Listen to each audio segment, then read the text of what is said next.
Assalamualaikum warahmatullahi wabarakatuh. Selamat pagi dan salam sejahtera untuk kita semua.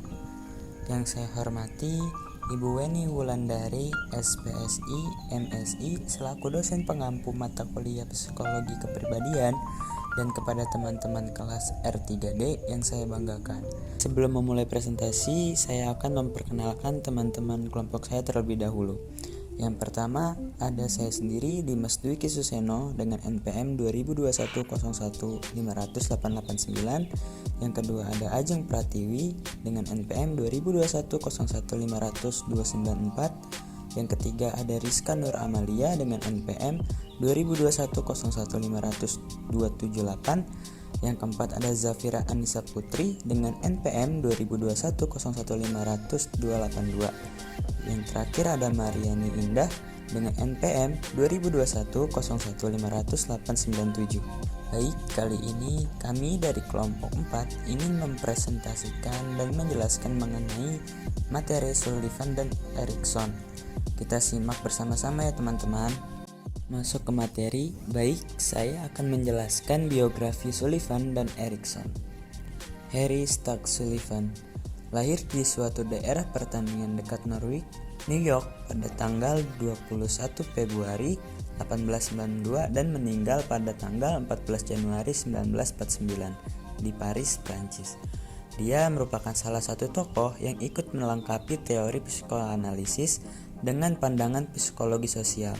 Sullivan dalam teorinya tentang hubungan-hubungan antar pribadi semakin mengukuh teori kepribadian yang berlandaskan proses-proses sosial. Kontribusi utama Sullivan terhadap teori interpersonal adalah pemikirannya akan tahap perkembangan. Berikutnya teori Sullivan. Teori yang dikembangkan Sullivan adalah penciptaan pandangan baru yang terkenal dengan nama interpersonal theory of psychiatry. Sullivan menegaskan bahwa pengetahuan tentang kepribadian manusia hanya dapat diperoleh melalui pengamatan hubungan interpersonalnya. Beberapa teori kepribadian Sullivan yaitu yang pertama, ada struktur kepribadian. Yang kedua, dinamika kepribadian. Yang ketiga, perkembangan kepribadian. Yang pertama, ada 3 struktur kepribadian, yaitu dinamisme. Adalah dorongan atau energi yang membuat seseorang terus maju dan bergerak dan memenuhi kebutuhannya. Yang kedua, personifikasi adalah suatu gambaran mengenai diri atau orang lain yang dibangun berdasarkan pengalaman yang menimbulkan kepuasan atau kecemasan. Yang ketiga, sistem diri atau bisa dibilang self system merupakan suatu pola tingkah laku yang konsisten mempertahankan keamanan interpersonal dengan menghindari atau mengecilkan kecemasannya. Lalu yang kedua, ada 3 dinamika kepribadian, yaitu yang pertama, ketegangan adalah potensi tingkah laku yang disadari atau tidak disadari. Banyak ketegangan seperti kecemasan, lapar, dan kepuasan seksual dirasakan tetapi tidak selalu dalam tingkat sadar. Yang kedua, kebutuhan. Kebutuhan adalah tegangan yang timbul akibat ketidakseimbangan biologis di dalam diri individu dengan lingkungannya. Yang ketiga, kecemasan menurut Sullivan adalah pengaruh pendidikan yang besar sepanjang hayat disalurkan mula-mula oleh pelaku keibuan kepada bayi. Lalu yang ketiga, ada 7 perkembangan kepribadian, yaitu yang pertama, infancy, dari 0 bulan sampai 18 bulan. Bayi menjadi manusia berbakat, kelembutan kasih sayang yang diterima dari pemeran seorang ibu. Yang kedua, childhood, 1,5 tahun sampai 4 tahun. Tahap anak dimulai dengan perkembangan bicara dan belajar berfisik, sintaksis, serta peluasan kebutuhan untuk bergaul dengan kelompok sebayanya. Juvenil dari 4 tahun sampai 10 tahun berlangsung sepanjang usia sekolah dasar sampai anak membutuhkan persahabatan yang akrab, sekitar usia 10 tahun. Yang keempat, pre-adolescence. 8 atau 10 tahun sampai 12 tahun, periode ini ditandai oleh awal kemampuan bergaul dengan orang lain, bercirikan kesamaan yang nyata dan saling memperhatikan. Yang kelima, early adults. 13 tahun sampai 17 tahun, perubahan fisik usia pubertas mengembangkan hasrat seksual pada periode awal adolescence. Yang keenam, late adolescence. 16 tahun sampai 20 tahun, menurut Sulfian, umumnya orang menghina atau menjatuhkan orang lain karena tidak mempunyai kualitas yang mencemaskan atau memalukan diri sendiri. Jadi, jika orang dapat menghargai diri sendiri, dia akan menghargai orang lain. Adulthood atau maturity 23 tahun ke bawah, menurut Sullivan, di antara pencapaian itu intimasi yang paling terpenting. Aplikasi teori Sullivan. Teori Sullivan menunjukkan kesulitan hubungan interpersonal sebagai penyebab gangguan mental, sehingga prosedur terapinya berpusat pada usaha untuk memperbaiki hubungan interrelasi pasien. Untuk memudahkan proses itu, terapis berperan sebagai pengamat partisipan, menjadi bagian dari hubungan interpersonal itu. Bergaul tatap muka dengan klien yang berarti memberikan kesempatan pada mereka untuk memantapkan komunikasi dengan orang lain. Ketika psikoterapinya diterapkan di Elizabeth Hospital, prosentasi kliennya yang menjadi lebih baik sangat tinggi. Itu membuktikan bahwa psikosis itu bukan semata-mata kelainan fisik, dan hubungan interpersonal dalam kehidupan manusia merupakan unsur utama dari pertumbuhan psikologis. Terapi model Sullivan mula-mula berusaha untuk mengungkap kesulitan klien dalam hubungan dengan orang lain, dan berusaha untuk mengganti motivasi disjuktif atau berpisah dengan motivasi konjungtif atau bergabung.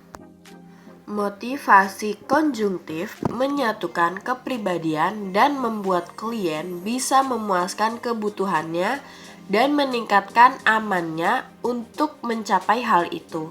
Klien harus meninggalkan mekanisme keamanan yang dipakainya dalam bergaul dengan orang lain dan menyadari bahwa mereka dapat mencapai kesehatan mental hanya melalui bentuk hubungan yang memenuhi validasi konsensual atau bentuk yang disetujui dan diterima masyarakat. Kelebihan teori Sullivan. Teori Sullivan cukup komprehensif. Hal baru yang menjadi kekuatan teorinya adalah memakai interrelasi atau hubungan interpersonal sebagai fokus analisis kepribadian. Bangunan teorinya menjadi sangat logis. Bahkan terkadang teori itu sekadar simpulan cerdik dari pikiran sehat yang beredar luas di masyarakat. Teorinya yang mudah dicerna dan mudah dipraktikkan tanpa resiko kesalahan yang tak terduga. Kekurangan teori Sullivan. Teori Sullivan tidak dikembangkan berdasarkan data keras, dan tidak banyak pakar yang mencoba meneliti memakai kerangka teori ini. Selanjutnya, kritik teori Heristag-Sullivan tentang interpersonal. Teori Sullivan ini hanya menguraikan secara terperinci salah satu aspek fisik analisis klasik, yakni ego dan pertahanan-pertahanannya atau strategi-strategi yang sudah merupakan kebiasaan pada manusia untuk melawan ancaman-ancaman terhadap ego yang datang dari dalam maupun dari luar. Teori Sullivan hanya lebih menekankan karakter sosial pada kepribadian manusia, artinya ia telah mengasingkan manusia dari warisan biologisnya. Teori psikologi sosial ini gagal dalam hal menjelaskan dengan tepat cara-cara suatu masyarakat dalam membentuk anggotanya. Secara keseluruhan, teori konsisten namun kurang memiliki keteraturan yang mungkin bisa ia capai bila ia mengerjakan gagasan-gagasannya lebih pada bentuk tulisan. Kesenangannya untuk menciptakan istilah-istilahnya sendiri dan kecanggungannya dalam menulis menambah bentuk yang tidak dibutuhkan untuk teori yang apabila memiliki garis aliran yang jelas maka akan jauh lebih berguna. Sullivan harus menerima nilai rendah. Erik Erikson, seorang psikoanalisis dari Jerman yang diakui karena keterlibatannya pada psikologi perkembangan dan yang utama dikarenakan telah merumuskan teori perkembangan. Erikson terkenal dengan 8 tahap perkembangan pada manusia. Sebenarnya Erikson seorang psikolog Freudian, tetapi teorinya lebih tertuju pada masyarakat dan kebudayaan jika dibandingkan dengan para psikolog Freudian. Erikson lahir di Frankfurt, Jerman pada tanggal 15 Juni 1902. Ayahnya seorang penjual asinan mangga yang tidak diketahui namanya, dan ibunya bernama Carla Abrahamsen yang merupakan wanita Yahudi. Kedua orang tua Erikson berpisah sebelum ia lahir. Ibunya menikah dengan Theodor Hamburg dan pindah ke Jerman Selatan. Erikson menyelesaikan pendidikannya di gimnasium. Dinamika psikologis Erikson membayi tahap perkembangan psikososial individu menjadi 8 tahap dan meyakinkan bahwa konflik dapat terjadi dalam tahap perkembangan dan dapat membawa pengaruh positif dan negatif pada individu. Erikson juga yakin apabila tahap psikososial tertentu dapat dilewati dengan baik, maka kekuatan ego akan meningkat, dan apabila sebaliknya tahapan tertentu tidak terlewati dengan baik, maka akan timbul rasa kurang yang bisa terbawa sampai dewasa. Berikutnya ada teori Erikson. Erikson sangat percaya bahwa setiap tingkah seseorang akan mengalami konflik atau kritis yang bisa menjadi titik balik pada setiap perkembangannya. Ada 8 tahap kunci perkembangan yang ia gambarkan, yaitu yang pertama, kepercayaan atau ketidakpercayaan. Tahap ini terjadi antara usia kelahiran sampai 2 tahun dan dipusatkan pada pengembangan rasa percaya pada pengasuh dan dunia. Anak-anak yang menerima perawatan responsif mampu mengembangkan kualitas psikologis harapan. Yang kedua, otonomi atau rasa malu dan keraguan. Tahap ini terjadi antara usia 2 dan 3 tahun dan melibatkan rasa kebebasan dan kontrol pribadi. Sukses dalam tahap ini memungkinkan orang mengembangkan kemauan dan tekad. Yang ketiga, inisiatif atau rasa bersalah. Antara usia 3 dan 6 tahun, anak-anak mulai mengeksplorasi lingkungan mereka dan menggunakan lebih banyak kendali atas pilihan mereka.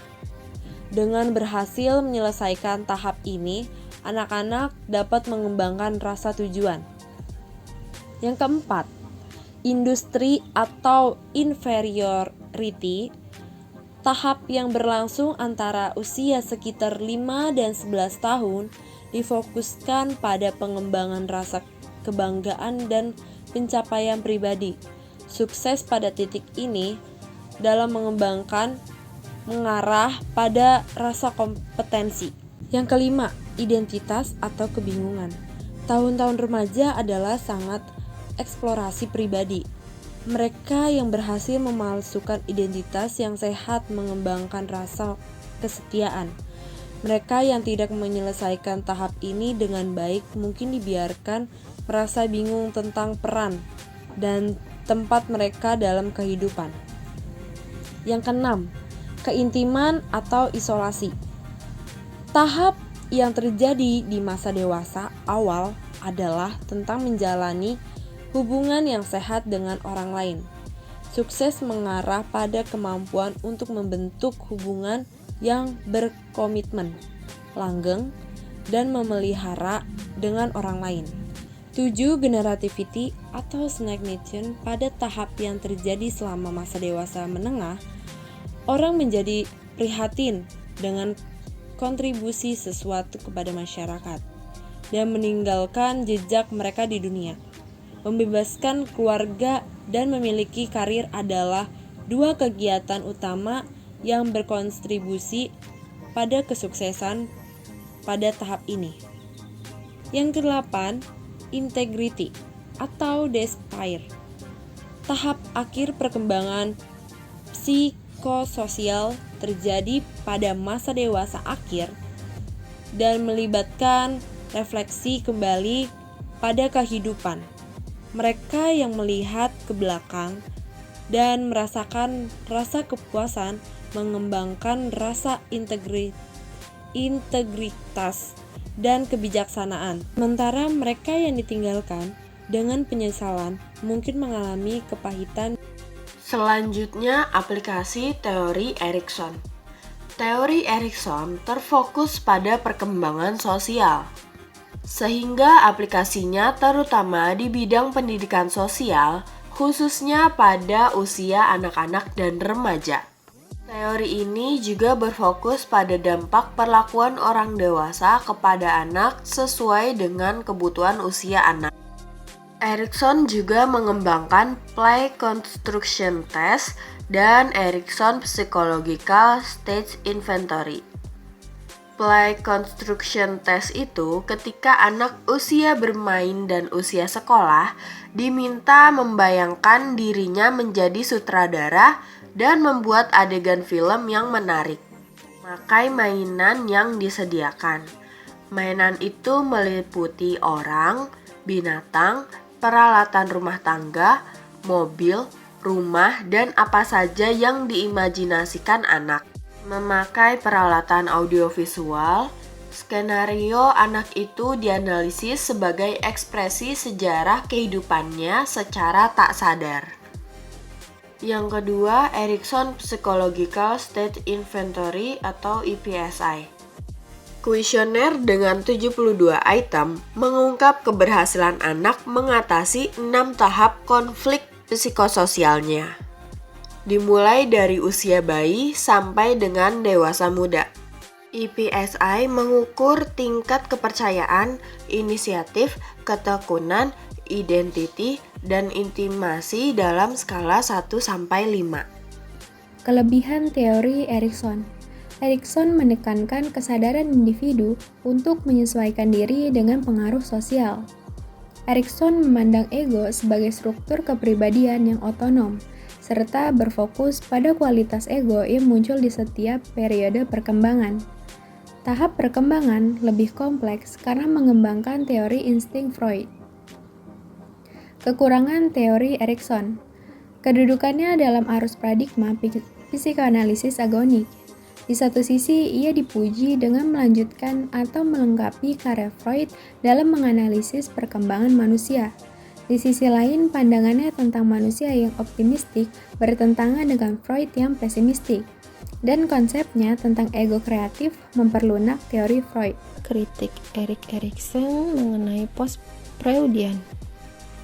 Kritikan yang pertama, ketetapan istilahnya merupakan kekuatan, namun deskripsi mengenai tahapan psikoseksual dan krisis psikososial, terutama di tahapan-tahapan akhir, tidak selalu dibedakan dengan jelas.